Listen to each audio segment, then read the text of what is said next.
ఇప్పటిదాకా హనుమాన్ పై జరుగుతున్న అన్యాయం చూసి మౌనంగా ఉండిపోయిన టీం ఇప్పుడిప్పుడే రెస్పాండ్ అవుతోంది.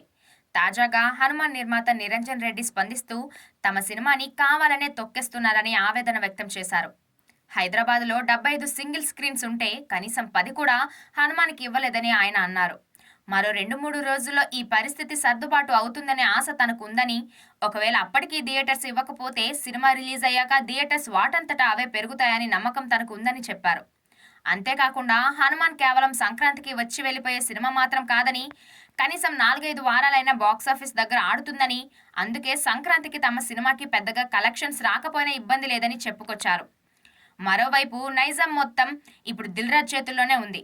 గుంటూరు కారం సినిమాని నైజాంలో ఆయనే స్వయంగా డిస్ట్రిబ్యూట్ చేస్తున్నారు. ఈ క్రమంలోనే నైజాంలో ఉన్న అన్ని థియేటర్స్లో తన సినిమానే ముందు పడాలనేది దిల్ రాజు ఆలోచన.